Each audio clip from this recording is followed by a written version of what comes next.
Yes, you heard right. Donald Trump just imposed a tax on penguins. These waddling creatures live near the South Pole, have no economy, no export goods, and don't even have thumbs. And not just penguins. In the latest round of tariff announcements, Trump aggressively imposed tariffs almost everywhere on the map, from Asia, South America, to even regions fictional like Narnia, Wakanda, Arendelle, and even Single Nation. It's unclear whether this was a kick for the FA or not, but it was also hit. If you can imagine it, I will tax it, Trump seemed to declare. And so the official trade war went beyond the boundaries of reality, sliding into the world of the absurd, where penguins became subject to tariffs and the stock market fell like a banana peel. The reality is hard to believe, but it's true. Donald Trump has officially imposed taxes on a place where no one lives. No house, no road, no convenience store. No phone, no internet, no Wi-Fi. A place where if you decide to drop everything to go, you will have to travel across oceans, weather several storms, cross meters of ice, and in the end, the only thing that greets you are plump penguins walking around as if they have nothing to do with the tax troubles of the human world. Yes, that's the Heard and McDonald Islands, the latest destination on the list of places hit by the Trump administration's 10% tariff. These tariffs do not target businesses, do not target industrial products, and do not target any clear trade competitors. It targets birds, specifically creatures that waddle, don't speak human language, and clearly don't have any Amazon accounts. At this point, things begin to slip the line between truth and joke. One TV viewer had to say half-jokingly, if Trump wants to tax a deserted place, Trump should choose the island where Tom Hanks was stranded. At least there is a person and a ball that knows his name. Tariffing that island Tom Hanks got stranded on. At least it had one guy in that little volume. And then the scary thing happened. What seemed like a joke became policy. We no longer face a tax system based on metrics, benefits, or strategy. Instead, it's something like a game of throwing darts at a world map. Close your eyes, throw your hands, and wherever you stick, the tax will be imposed. There is no one to negotiate with. There is no government to react. No commercial contracts were violated. Reason? It seems that flock of penguins doesn't buy enough American goods. They do not eat packaged fish fillets, don't drink American soda, and of course, don't buy weapons, gas, or soybeans. Maybe it's also because they don't have arms. The problem is no longer about taxes. It is a mirror reflecting a foreign policy that is slipping off the rails, a turn from reason to paranoia. And when penguins become the new symbol of commercial menace, perhaps the only thing left for people to do is laugh. Laugh, then realize that the person telling this story is not a comedian on Netflix, but a president of the United States, with a pen and real power in his hands. When President Trump signed a decision to tax the Heard and McDonald Islands, a place with no population, no economy, only ice and a few thousand penguins, everyone thought it was the pinnacle of absurdity. But it turns out that was just the beginning. The real comedy begins when reporter Grace Kuehlenschmidt decides to investigate on the ground. And how does she prepare? Not a microphone or a cold jacket. It's a genuine penguin costume. No kidding. Is over. The patient lived and is healing. The prognosis is that the patient will be far stronger, bigger, better, and more resilient than ever before. Boy, I feel so much better now. Grace believes that if you want to understand a community, you can't stand on the outside and watch.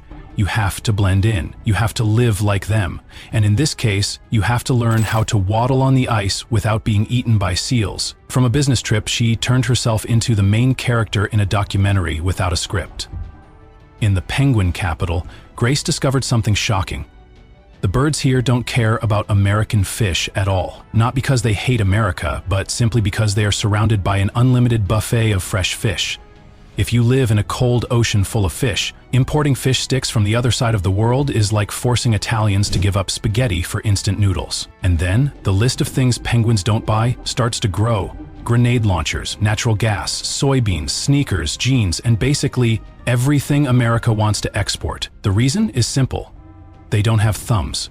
Armless, no wallet, no credit cards. But strangely, they still live well. Still giving birth, still swimming, still flapping their wings as if they had never heard the word tariff. Meanwhile, Grace's grandfather, a man who used to work as a fish processor in the US, was unemployed. And somehow, by some magic, the new tariff system sees penguins as the culprit. It seems that someone in Washington has forgotten that taxation is usually aimed at economies with the ability to respond, not a flock of birds that do not know the concept of export and have never signed a trade agreement in their lives.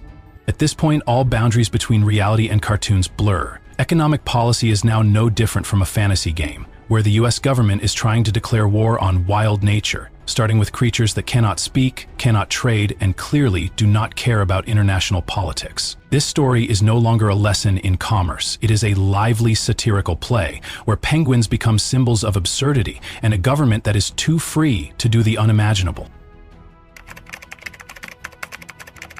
You might think that taxing penguins is the ultimate limit of absurdity, but no, the twist is that the reason behind it is even more unbelievable than the decision itself.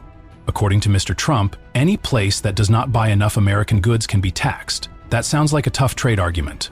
Until you discover the list of sanctioned countries includes not only China, Mexico, or the European Union, but also a desolate ice field near Antarctica. More specifically, the Heard and McDonald Islands, where you can find snow, ice, biting wind, and several thousand penguins walking around. There are no people.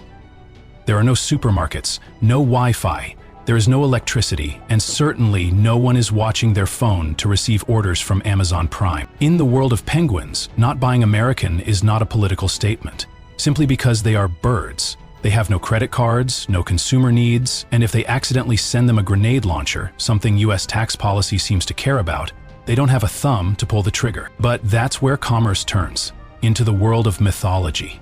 Because now, it doesn't matter whether you are a human, a bird, a lamppost, or a cartoon character. As long as you don't buy American products, you will be labeled economically hostile.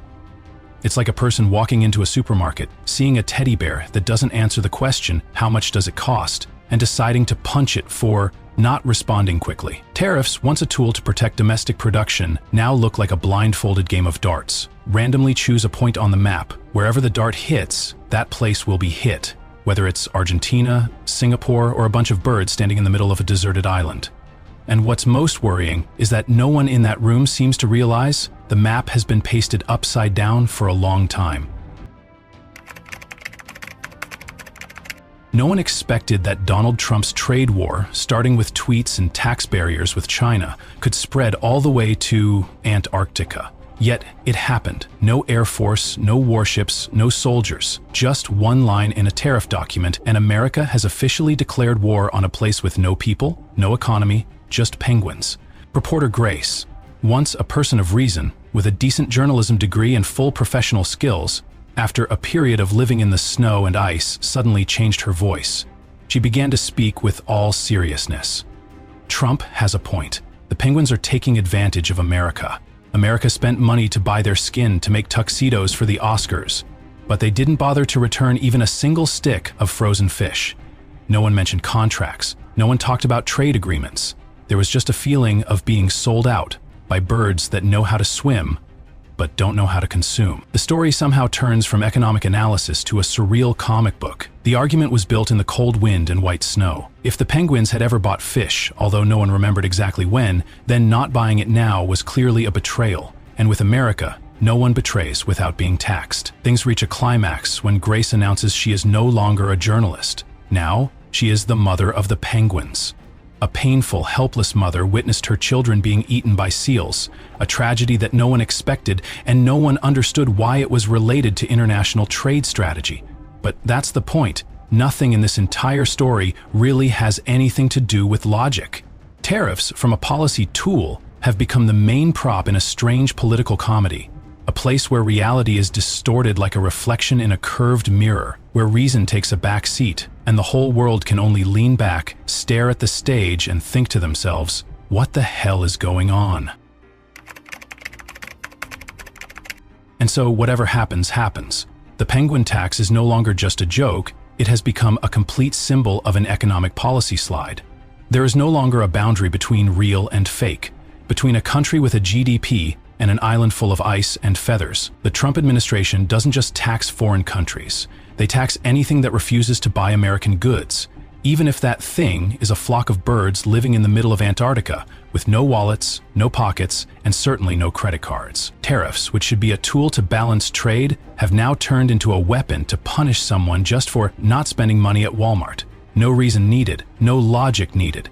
As long as you don't buy soybeans, you're in trouble. The bitterness lies in this. America, with all its power and complexity, is punishing the penguin. Meanwhile, the penguins without thumbs, without governments, without even emails, live peacefully, unconcerned about being listed on a commercial blacklist.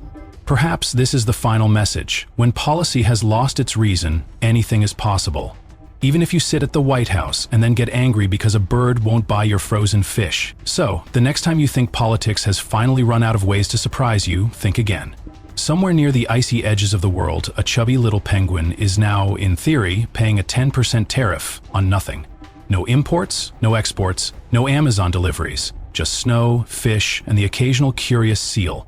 But that did not stop a global superpower from slapping a tax on it, because in this version of reality, logic packed its bags and left a long time ago. This is no longer a trade policy, it's a full-blown political satire, starring penguins who never asked to be part of it and a government that somehow made them the enemy. And if you ever dreamed of living long enough to see the United States wage an economic war against nature itself, congratulations, that day has come. If this made you laugh, raise your eyebrows, or just mutter "what the hell" under your breath, hit the like button and subscribe for more absurd realities from the front lines of international logic failure. Because trust me, with Trump, things can always get weirder.